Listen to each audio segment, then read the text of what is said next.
Skandal nasional Rempang, adili Jokowi. M. Rizal Fadila.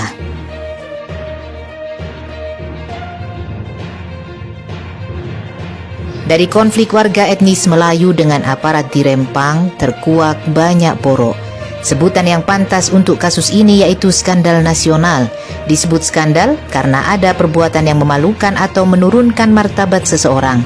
Mungkin terkait aspek pribadi, tetapi nampaknya lebih kepada kebijakan nasional yang berujung pada skandal politik. Skandal politik terjadi ketika korupsi politik atau perilaku buruk lainnya terungkap. Kasus Rempang adalah peristiwa politik karena memalukan atau menurunkan martabat akibat perbuatan ilegal, korupsi, dan praktek tidak etik. Dulu PT MEG diperiksa korupsi 3,6 triliun.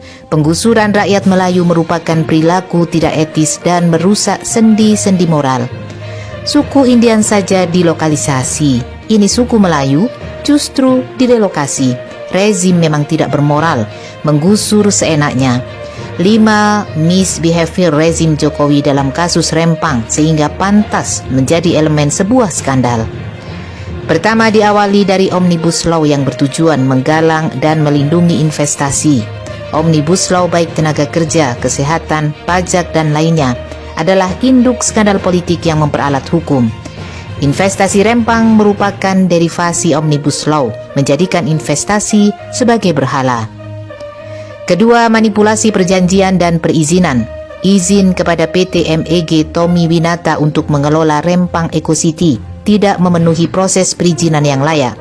Rekomendasi DPRD Batam 2023 yang merujuk pada kerjasama PT MEG tahun 2004 selain dipaksakan juga cacat hukum. Izin kepada PT MEG bermasalah berat. Ketiga, investor Zinyi Gas ternyata tidak sebonafit yang digambarkan. Kemampuan untuk menggelontorkan dana 381 triliun diragukan. Pengembangan Zinyi Gas di Ontario, Kanada terhambat akibat dampak lingkungan. Kawasan hutan Rempang terancam rusak. Pelepasan hak kehutanan di Rempang juga tidak dimiliki. Ada bau pencucian uang pada Zinyi Group. Keempat, HPL untuk PP Batam juga janggal. Bagaimana ada HPL atas nama PP Batam dapat diberikan di tengah penduduk yang telah lama menempati lokasi? Hal ini melanggar aturan agraria, ditambah keraguan apakah benar itu HPL atau hanya SK HPL sementara. Di sisi lain, hak tanah atas PT MEG juga terindikasi manipulatif. Kelima, puncak skandal adalah MOU dengan Cina. Proyek kerjasama adalah B2B, PT MEG dengan Zinyi Group. Tetapi MOU dilakukan antara Jokowi dengan Xi Jinping. Dengan syarat adanya pengosongan maka dapat berakibat banjir tenaga kerja Cina kelak. Rempang berpotensi menjadi area Cinaisasi. Jalan dan langkah awal menuju Cinaisasi IKN Kalimantan Timur.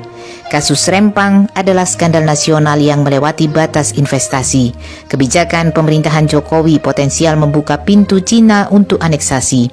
Konflik dengan etnis Melayu adalah konsekuensi bukan miskomunikasi. Ungkapan Jokowi maupun Tommy Winata hanya basa-basi. Sudah terang benderang bahwa target proyek adalah penggusuran, pengosongan, atau relokasi. Misi seperti ini dipastikan bukan miskomunikasi. Jokowi harus bertanggung jawab atas skandal nasional ini.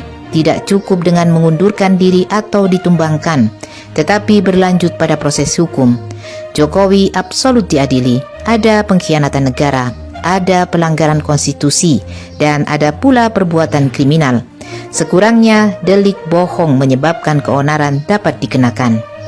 Faktanya skandal itu bermula dari kebohongan berdasarkan pasal 14 Undang-Undang Nomor 1 Tahun 1946. Maka Jokowi terancam hukuman penjara selama 10 tahun.